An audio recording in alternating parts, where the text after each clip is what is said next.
మెయిన్గా రాజకీయ అంశాలు ఇక్కడ నేను ప్రస్తావన తీసుకుని రావట్లేదు, కానీ ఏపీ గవర్నమెంట్ సినిమా ఇండస్ట్రీని ఏపీకి రావాలని చెప్పి కూడా వాళ్ళు రిక్వెస్ట్ చేయడం, వీళ్ళు ఎవరు రెస్పాండ్ అవ్వాలని చెప్పి కూడా ఏపీ గవర్నమెంట్ ఇక్కడ కొంత కోపంగా ఉన్నదని చెప్పి కూడా సినిమా ఇండస్ట్రీ కూడా గత ఒక సంవత్సరం నుంచి వినిపిస్తున్నమాట. దీనిపై మీ అభిప్రాయం? ఇప్పుడు ఫస్ట్ ఆఫ్ ఆల్ అండి, స్టేట్ బైఫర్కేషన్ గురించి ఎవరు సీరియస్గా ఆలోచించట్లేదండి.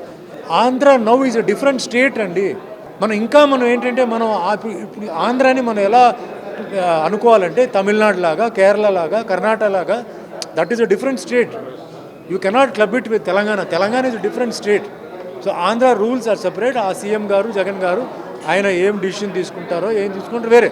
దానికి అక్కడ ఆంధ్రాలో ఎవరైతే ఉన్నారో they have to go and request, fight, demand or command or do something. ఇప్పుడు తెలంగాణలో ఉంది మాకు ఇది ఇవ్వండి అంటే లేదు, తెలంగాణ ఇస్ డిఫరెంట్ స్టేట్. ఇది ముందు బుర్రకు ఎక్కించుకోవాలి. చాలామంది ఇంకేమనుకుంటారంటే ఒకటే స్టేట్ అని. కాదు. ఇప్పుడు తమిళనాడులో వెళ్ళిపోయి మనం తెలుగు వాళ్ళు వెళ్ళిపోయి ఏదో చెప్తే వాళ్ళు ఒప్పుకుంటారా? కర్ణాటకలో ఒప్పుకుంటారా? కేరళలో ఒప్పుకుంటారా? అలాగే Andhra set the rules, go to the CM, request meet him. Sir, స్టేట్లో చాలామంది కళాకారులు ఉన్నారు, చాలామంది ఆంధ్ర వాళ్ళు ఉన్నారు, వాళ్ళకి లేవండి. తెలంగాణకి వెళ్తే అక్కడ వాళ్ళకి భవిష్యత్తు లేదు, చస్తున్నారు వాళ్ళు. ఏదో ఒకటి రిక్వెస్ట్ చేయాలి సార్. మనం ఏదో ఒకసారి వెళ్ళి ఓన్ అరిస్తే కుదరదు సార్.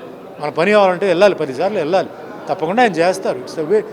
ఇంగ్లీష్లో అంటారు, it is not how you ask, it is when you ask, what you ask, into whom to you ask అని. అడిగే విధానం, చెప్పే విధానం, ప్రజెంటేషన్ చేయండి. ఎందుకు చేయరైనా చేస్తారు.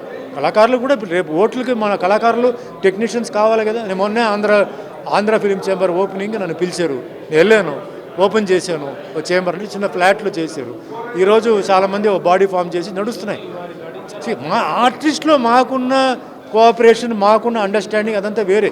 ఇప్పుడు అన్ని ఆర్టిస్టులకి ఒట్టి హైదరాబాద్, తెలంగాణ వేషాలు ఇవ్వాలంటే జరగదు సార్, కష్టం, అవ్వదు. ఎందుకంటే ఆర్టిస్టులు పెరుగుతూనే ఉన్నారు. సో వాళ్ళకి కూడా అంటే అవసరం. సో ఇక్కడ కాకపోతే ఆంధ్ర అక్కడ.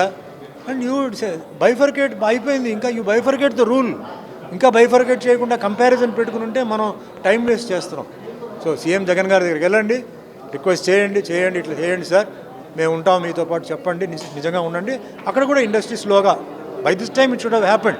ప్రాపర్ లీడర్షిప్ లేక, ప్రాపర్ అంటే ఒక దారి చూపించకుండా లేట్ అయిపోయింది. ఇప్పుడు తప్పేం లేదు, వెళ్ళి అడగాలి, అడిగితే తప్పకుండా జరుగుతుంది. సుమన్ గారు రాజకీయాలకి దూరంగా ఉన్నారా, రాజకీయాలకి పక్కన పెట్టారా? అంత ఏం కాదు. రాజకీయం అనేది ఎప్పుడు అది ఎవర్ గ్రీన్, అది ఎప్పుడు ఉంటుంది. సమయం, సందర్భాన్ని బట్టి, అవసరాన్ని బట్టి అప్పుడు మనం వెళ్తాండి. ఎవర్ గ్రీన్గా మీరు సినిమా ఇండస్ట్రీలో సక్సెస్ అయినా రాజకీయాల్లో ఫెయిల్ అవుతున్నారు. ఎందుకు ఫెయిల్? ఎక్కడ నేను ఎవరు చెప్పారు ఫెయిల్? పూర్తి స్థాయి మీరు రాజకీయాల్లో చేయలేకపోతున్నారు, పూర్తి స్థాయిగా మీరు రాజకీయాల్లో తిరగలేకపోతున్నారు. నేను ఎందుకు వెళ్ళకపోతున్నానంటే నాకు కొన్ని కోరికలు ఉన్నాయి పాలిటిక్స్లో, అది నాకు ఎక్కడ కనిపించట్లా. అందుకే నేను చేయండి. ఓవరాల్గా ఇప్పుడు మీరు పొలిటికల్ హిస్టరీ తీసుకుంటే అండి, the most successful chief minister is Naveen Patnaik. 25 years continuous CM. దాని తర్వాత జ్యోతి బాసు కంటిన్యూస్లీ 4 term సీఎం అండి. మిగిలిన తర్వాత అందరూ 1 year, 2 year, మళ్ళీ గ్యాప్, 1 year, 2 year. ఎందుకంటే ప్రజల్ని సాటిస్ఫై చేయడం చాలా కష్టం అండి. ఇప్పుడు 100 ఇస్తే వాడు 1000 అంటాడు, 1000 ఇస్తే నాకు 10,000 అంటాడు, 10,000 అంటే 1,00,000 అంటాడు. చాలా కష్టం, ఎవరికి వాళ్ళు కష్టం. నెక్స్ట్ ఇప్పుడు లేటెస్ట్గా కమ్యూనిటీ, అదొక ప్రాబ్లం. Next caste factor. ఈ అన్నిటిని బ్యాలెన్స్ చేసుకుని వెళ్ళాలంటే చాలా కష్టం. ఎవరికి వాళ్ళ అరుపులు, వాళ్ళ రిక్వెస్ట్లు న్యాయం చేయలేరు. సో ఇది వేరే విషయం. బట్ నేననేది ఏంటంటే పూర్ పీపుల్, కామన్ మ్యాన్, వాళ్ళు బాగుండాలి అంటే smooth. Main law and order, protection for the community, protection for the caste, protection for the state, protection for the person. This is very important అండి.